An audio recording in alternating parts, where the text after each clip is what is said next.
ಸ್ನೇಹಿತರೆ ನಮಸ್ತೆ, Kiran blogs YouTube ಚಾನಲ್ಗೆ ಸ್ವಾಗತ. ಸ್ನೇಹಿತರೆ, ನೀವು ಬಾಳೆಹಣ್ಣನ್ನು ತಿಂದಿರ್ತೀರಾ, ಹಾಗೆ ಬಾಳೆಕಾಯಿ ಚಿಪ್ಸನ್ನು ಕೂಡ ತಿಂದಿರ್ತೀರಾ.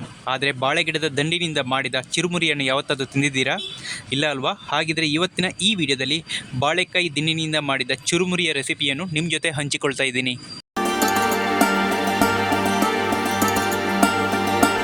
ಓಕೆ ಸ್ನೇಹಿತರೆ, ಬಾಳೆ ದಿಂಡಿನ ಚುರುಮುರಿ ಮಾಡೋಕ್ಕೆ ಏನೆಲ್ಲ ಐಟಮ್ ಬೇಕು ಅನ್ನೋದನ್ನು ನೋಡೋದಾದರೆ, ಈ ಥರ ಚಿಕ್ಕದಾಗಿ ಕಟ್ ಮಾಡ್ಕೊಂಡಿರುವ 2 ಪೀಸು ಬಾಳೆ ದಿಂಡು, ಆಮೇಲೆ 2 ಈರುಳ್ಳಿ, ಆಮೇಲೆ 1 ಟೊಮೆಟೊ, ಆಮೇಲೆ ಸ್ವಲ್ಪ ಕೊತ್ತಂಬರಿ ಸೊಪ್ಪು, ಆಮೇಲೆ ಪೆಪ್ಪರ್ ಪೌಡರ್, ಗರಂ ಮಸಾಲ, ಜೀರಾ ಪೌಡರ್, ಚಿಲ್ಲಿ ಪೌಡರು, ರುಚಿಗೆ ಬೇಕಾದಷ್ಟು ಉಪ್ಪು, ಆಮೇಲೆ ಹುರಿದಿರುವ ಕಡಲೆಬೀಜ, ಆಮೇಲೆ ಮಸಾಲೆ ಕಡಲೆಬೀಜ. ಇವೆರಡು ಕಡಲೆಬೀಜ ಹಾಕೋದರಿಂದ ರುಚಿ ಟೇಸ್ಟ್ ಅನ್ನೋದು ಚೆನ್ನಾಗಿರುತ್ತೆ ಅಂತ ಇದನ್ನು ಹಾಕ್ಕೊಳ್ಳೋದು. ಈಗ ಎಲ್ಲ ರೆಡಿ ಇದೆ, ಎಲ್ಲವನ್ನು ಕಟ್ ಮಾಡ್ಕೊಳ್ಳೋಣ ಇವಾಗ.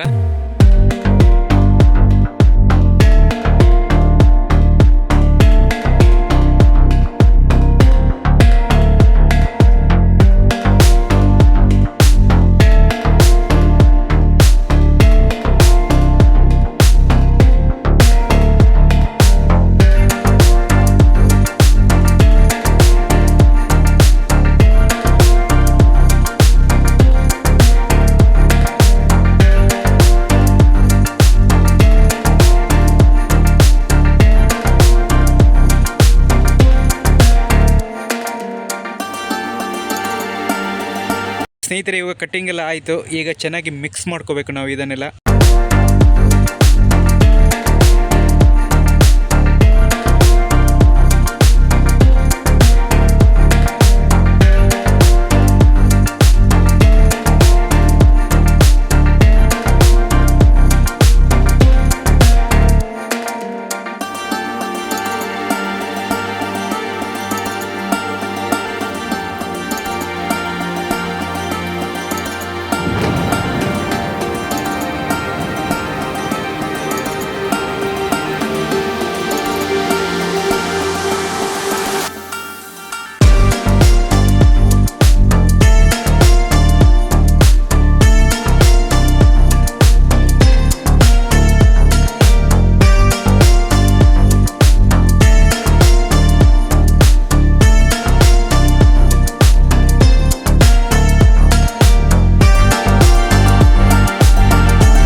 ಸ್ನೇಹಿತರೆ, ಬಾಳೆ ದಿಂಡಿನ ಚುರುಮುರಿ ರೆಡಿಯಾಗಿದೆ.